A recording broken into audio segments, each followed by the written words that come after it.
সংসদের প্রথম অধিবেশনে এই মুহূর্তে বক্তব্য রাখবেন মাননীয় সংসদ সদস্য আব্দুল্লাহ আল মামুন। আপনার সময় 2 মিনিট। ধন্যবাদ মাননীয় স্পিকার। আমাকে অত্যন্ত দুঃখের সহিত বলতে হচ্ছে যে 1971 সালে 30 লক্ষ শহীদের রক্তের বিনিময়ে অর্জিত সোনার বাংলাদেশ আজ ভালো নেই। মাননীয় স্পিকার, এখন শুধু চারদিকে খুন খারাপি, সন্ত্রাসী, চাঁদাবাজি, লুটপাট ও ধর্ষণের খবর শোনা যায়। গত 48 ঘন্টায় সারা দেশে 12টি হত্যাকাণ্ড ঘটেছে। গাজীপুরে 5 জনকে গলা কেটে নির্মমভাবে হত্যা করা হয়েছে। সীমান্তে বিএসএফ এর গুলিতে 2 যুবক নিহত হয়েছে। চুয়াডাঙ্গায় কৃষককে পিটিয়ে হত্যা, খুলনায় যুবককে পিটিয়ে হত্যা, রাঙামাটিতে ইউপিডিএফ সদস্যকে গুলি করে হত্যা করা হয়েছে। চুরির অপবাদে খুঁটিতে বেঁধে নির্যাতন করে কিশোরী আত্মহত্যা করেছে। শেরপুরে 11 বছরের কিশোরীকে ধর্ষণ করে তাকে হত্যা করা হয়েছে। মাননীয় স্পিকার, আমরা এমন এক দেশে বাস করি যেখানে দর্শকের পক্ষে উকিল পাওয়া যায়, আর রায় হলেও তা কার্যকর হওয়ার পূর্বেই আসামি জামিন পেয়ে যায়। মাননীয় স্পিকার, আমি আরো স্পষ্ট করে বলতে চাই, ফেনীতে কিশোরীকে ধর্ষণের দায়ে মসজিদের ইমামকে গ্রেফতার করা হলো। ডিএনএ টেস্ট করে জানা গেল সেই কিশোরীকে ধর্ষণ করেছে তার আপন বড় ভাই।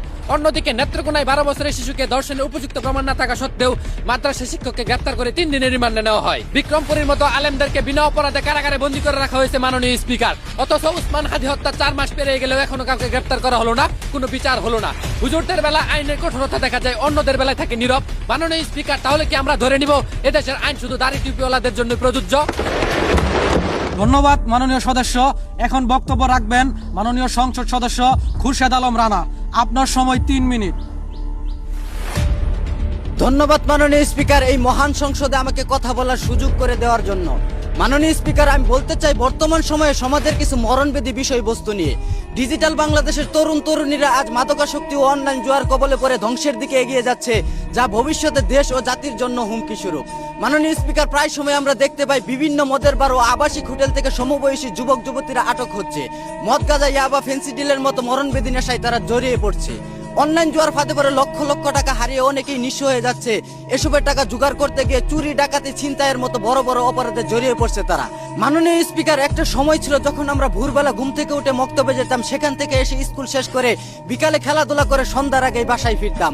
আর এখনকার সময় ছেলে মেয়েদের ঘুম ভাগে সকাল 10টায়, সন্ধ্যা হলেই বাইরে চলে যায় আড্ডা দিতে, বাড়ি ফিরে রাত 2টা 3টায়।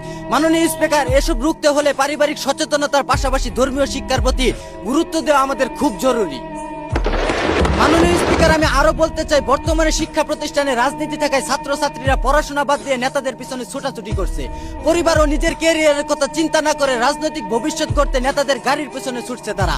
কিন্তু দিন শেষে দেখা যাচ্ছে নেতার ছেলে নেতাই হচ্ছে, আর কর্মীরা সারা জীবন কর্মী থেকে যাচ্ছে।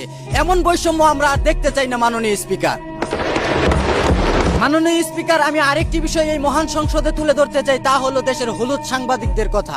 তিলকে তাল বানিয়ে নিউজ করা এখন তাদের নিত্যদিনের কাজ হয়ে দাঁড়িয়েছে। মাননীয় স্পিকার, গুরুত্বপূর্ণ বিষয়